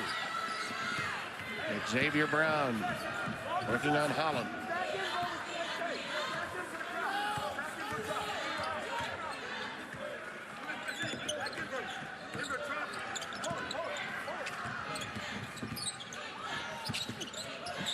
We're looking for the pick and roll, wasn't there. Gives it up a talk, not to be. Pulled down by Sanders. Hargress has got it. Chance to tie or take the lead right here. They're going to take a timeout. So we're coming down to cases, Jimmy. You know, it's funny, too, because somebody said, well, why didn't they call a timeout right away? Well, I think Tad Boyd wanted to see if they can exploit something really to make that second pass out successfully, and 3, make it free throws if, you know, you get fouled. So you want to always extend the game, in my point of view, put pressure on the other team. And the officials. And the officials. Now, keep in mind, look, Oklahoma doesn't want to foul.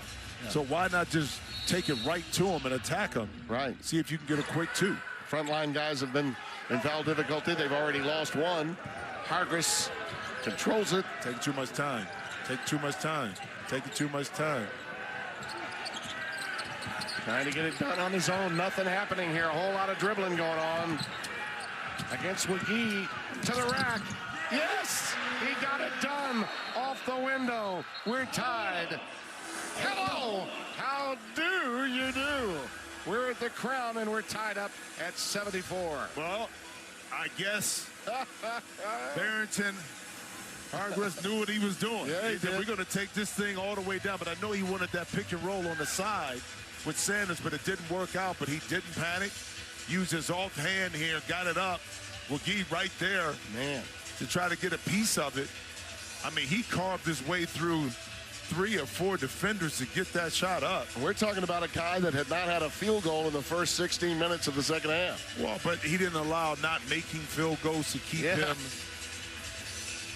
from being engaged in the second half, which is getting to the free throw line, still making plays. So mentally, he was still a part of it without impacting by making shots. Well, he had 13 in the first half, led the way.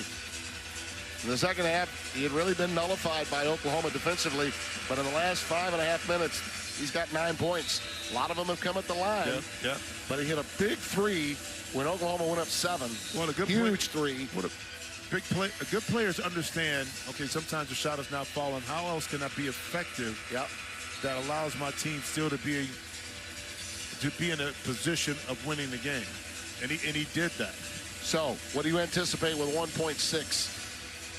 Well, the ball has to be inbounded closer to half court to get you a quality shot, right? Okay, that's the thing about it. If you're in Oklahoma, you want to force a player from Colorado to catch it with his back to their basket, so he has to turn and shoot. Anything you're able to catch on the run, it's beneficial to Oklahoma, so the ball has to stay in front of him. No defender on the throw-in here. So here we go. There it is, Davis. And they got a good look. That's about as good of a look as you can hope for. Well, how about the pass from Xavier Brown to get it to Tay Davis?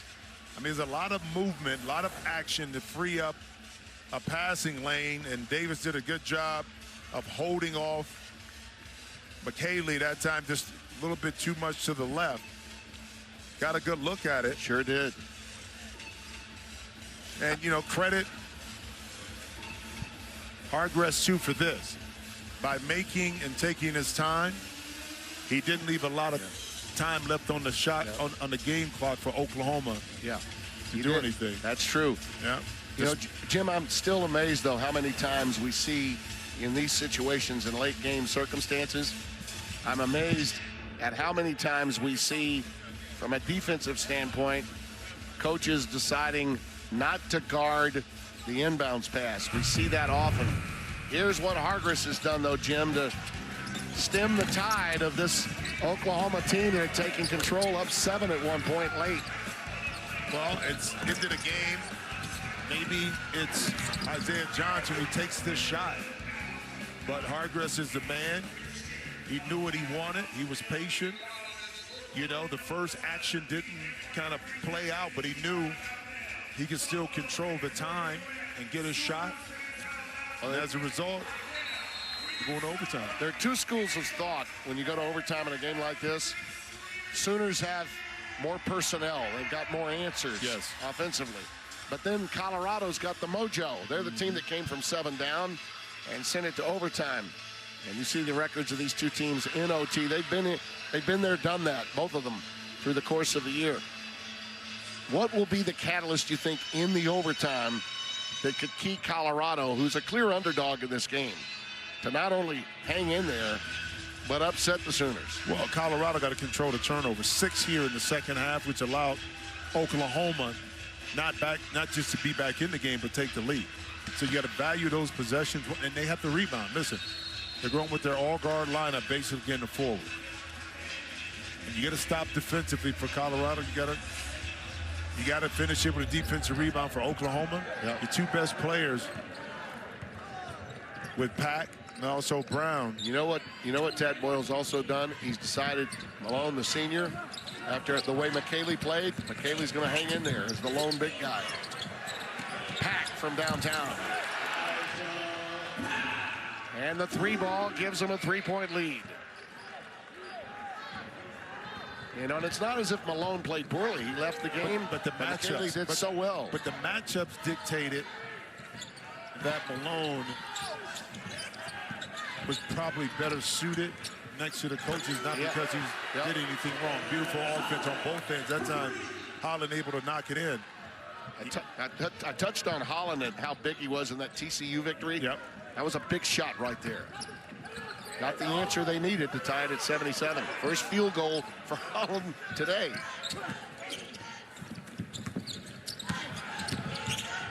Davis. Jalen Holland brings it down. High pick and roll. He'll take it himself. McGee that time stepped up big time in transition. Got to find him. You got to find him. Pack again. A Duran run with the pack moment. 80-77.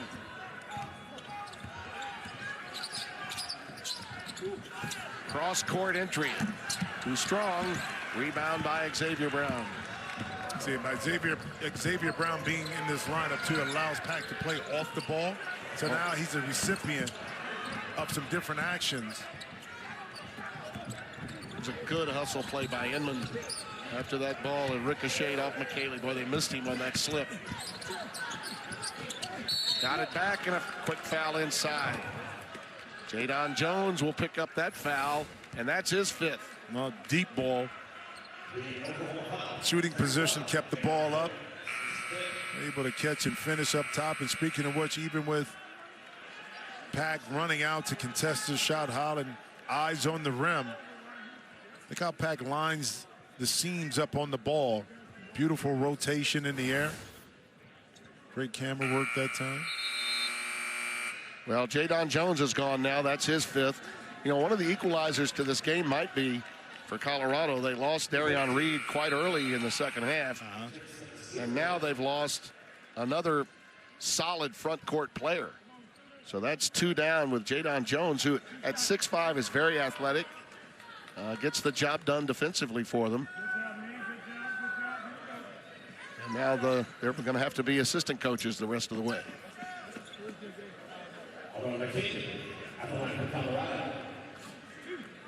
He spent the 24-25 season in the Premier League of Israeli basketball. Now these guys, the skill set, when they come from across the pond and all of the international play that they've had, you can really see it in the played on the under-20 Israeli national team. And all of that eligibility, Jim, as a freshman at 21, 22 plus. By the time he's finished with this college eligibility, he's 23, 24 years old. Brings a level of maturity, because of playing professionally. Beautiful pass. Oh, yeah. Well done. Ooping. Brown getting it done to Davis. 82-79. Hargress. McKaylee again going to that left. Well, he loves his right shoulder, doesn't he, on that drive? No, he does, but 2-man game. McKaylee caught it, assessed it, put it down with his left hand.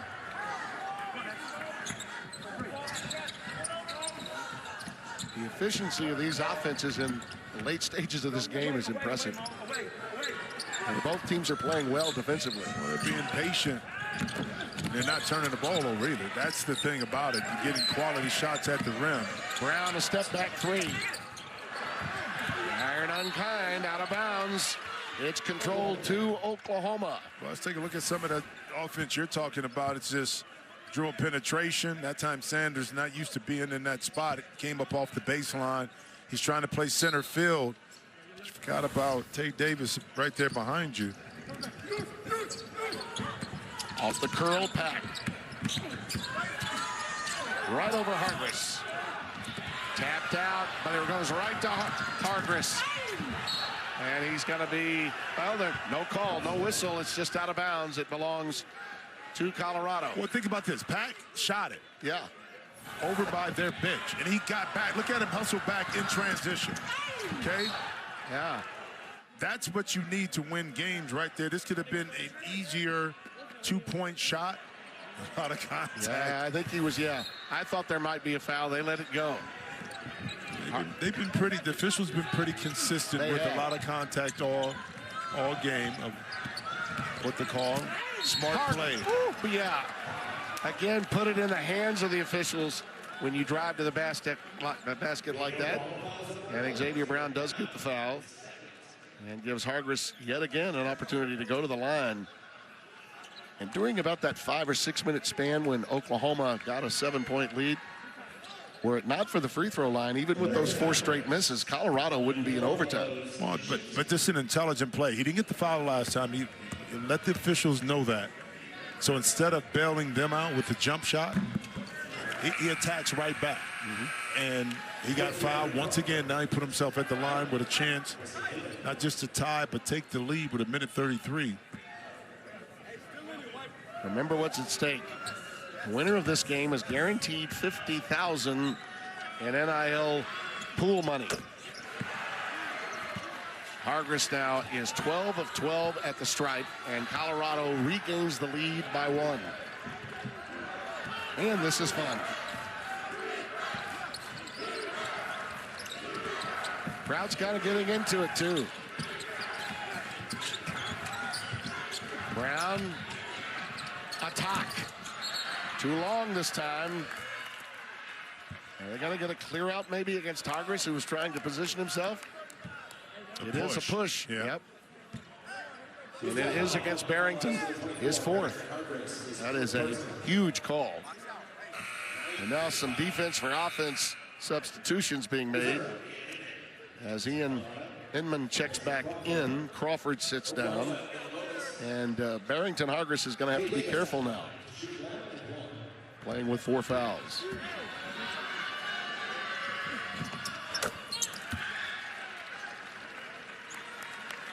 Davis makes it an 83 all game. I always talk about how important it is for free throw shooting, late game situation. Practice on it, you practice on it. You got to rely on it when you need it. Well, he made them both. Porter with a little sigh of relief there as they come to him with 1:16 left. You see 1 timeout remaining. A lot of minutes played in this game too, Jimmy. Hargress has already played 40. Sanders 35 for Colorado. Brown, Davis, and Pack. Between them 37, 36, and 35 minutes. Well, you knew the Buffs, Colorado, he's going to be a lot of minutes between a few players. They're glad they're playing in the first game of this tournament. You know, a little more time to rest before if they do get to the semifinals.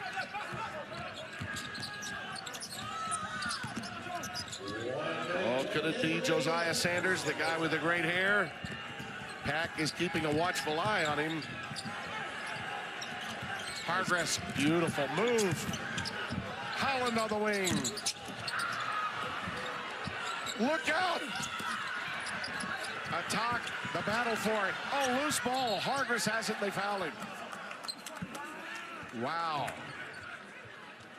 I tell you, Sanders made a great offensive rebound to keep it alive. After the block. And Sanders at 6'5", just that body inside. It was a lot of contact. Oh, yeah.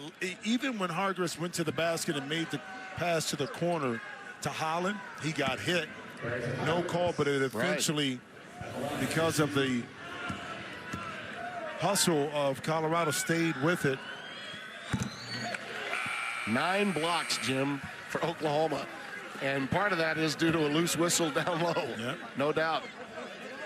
Tied at 84. You see the numbers on him. He's been perfect at the line so far. That's why you want your best player to get to the line and knock in shots with the ball in his hands at the end of the game. No jinx there, my friend. Yeah.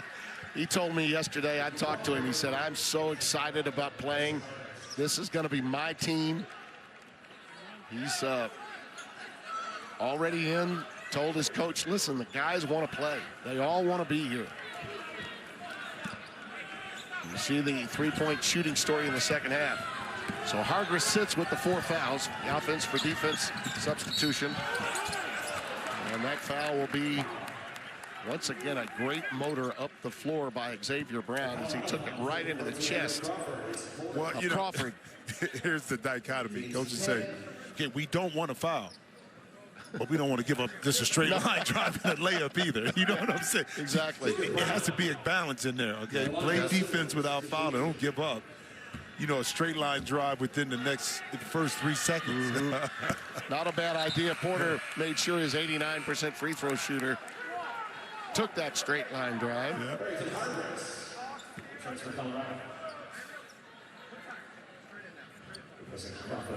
He was an all A-10 performer, first team for 2 years at St. Joe's. Money. Yeah. He's a great free throw shooting down the stretch of this game. Well, now we've got a discrepancy of just under 3 seconds now between shot and game clock. Let's see what transpires. Hargress in control. 4 lead changes in the OT. We'll get it back. Believe that. McKaylee didn't waste any time giving it to him either. Got the taller defender on him. Sanders giving it up. Inman, no, not to be, and a talk comes away with it. And he's fouled by McKaylee with 3.9 left. Well, and that's an outstanding job by Oklahoma, but by not allowing Hargress to get the ball back. You force a player like Josiah Sanders, who's not as confident in his jump shot. You know, when he catches it, he's trying to attack the basket.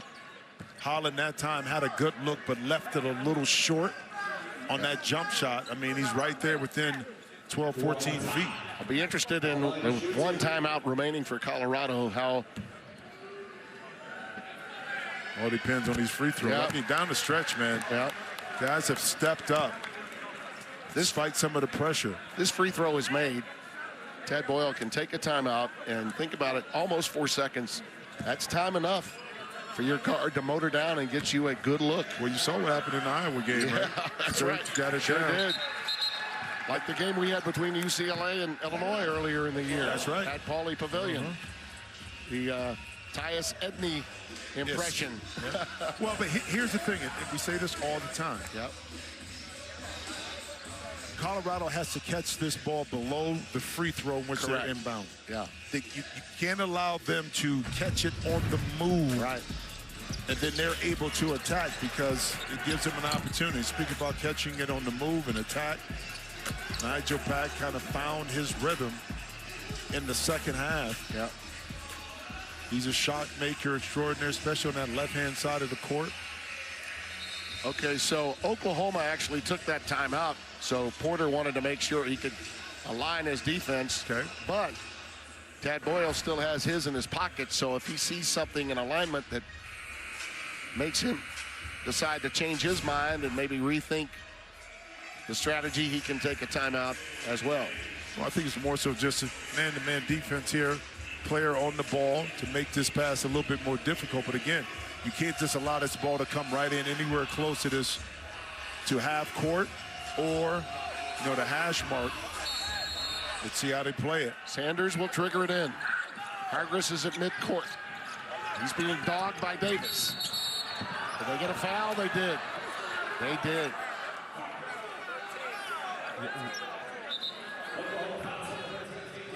And it goes against Tay Davis. So that was a good idea when you think about a three-point game. Go ahead and put him on the line for two. Why is Tay Davis even going for that steal? Yeah. Why? It doesn't make any sense for him at all. Yeah, should have waited longer before fouling. No, but you don't need to foul. True. You're up. Yeah, you are. So, and the ball is way back here. Yes. Yeah. That's, you play solid defense, and if he hits a shot around half court or something, he hits it. You don't. Yeah. Now, you want to have a coach pull out his hair. Those kind of fouls right there. Yeah. Force coaches to rethink some things sometimes. So this does bring into play, does it not? You make the first, and then you miss the second, try to get a two-point shot. Oh, he missed the first. So now he takes that out of the scenario. Yeah, so now you got to miss the second to get a three. Now you got to definitely miss the second, and then shoot it out to try to get a three ball. Yeah. He was 14 of 14 at the line tonight before that miss. We just talked about how well and how great the free throw shooting has been down the stretch. Yeah. Aaron's high, and he makes it. Arched it high, and he made it. But this inbounds pass, getting it in, is not a guarantee. No, that's true. Okay, it's only a one-possession game. 2 points. He was clearly trying to miss that shot. Yeah, he was. He threw that one up so it would have icicles on it on the way down. And then it went in. What a crazy game it can be sometimes. And if you don't believe, felt for the young man, really did. Well, you saw the guys in the portal waiting to come out, and I do mean the portal bring you out to the floor, waiting in the wings. If you thought this was fun, wait till number 2. And we're going to see some real talent on the floor with those Baylor Bears, who really caught fire in the second half of the season in the Big 12. They've got a lot in their arsenal, and Minnesota's going to try to make them pay. Looking for a deflection right there. Didn't quite get it. Knocked away by Hargress. Now, because of that, Tay Davis, he can't move. Right. He's spotted. So you can't move outside of your designated box. So Oklahoma, they got to get open. Oh, they're going to foul. Dead ball foul. All right. Yeah, the foul is given by Holland. And now you're in a situation with 2.8 where, you know, some might argue that you are better off if you make one, not making the second. No, 2.8 seconds it's too much time to get a couple dribbles to get a shot. Okay, I'll buy that. If it's below that, that's a different story. So where do you draw the line? 2? 1.8? No, yeah. 1.8? About 1 point. Okay. Yeah, 1.5, so you can't. No timeouts left, by the way. Yeah. No, you make these 2 right here. And it looks like you got the right guy at the line to make them in Xavier, because he's 89% on the year. What happens, too, though, think about this for Colorado. Because of the foul situation, they let a second go off the clock. That's right. So it still plays in their favor to get the ball down the court and still get a good look. Okay?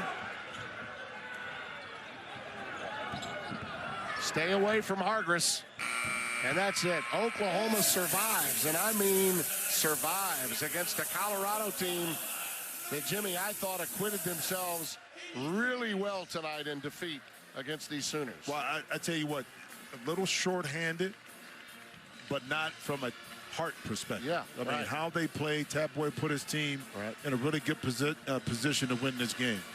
Pack goes for 20, 2 trays in the overtime. That was a catalyst. 90-86 our final. Now let's get you back to our studio. Mike Hill, Casey Jacobson, LaFonso Ellis.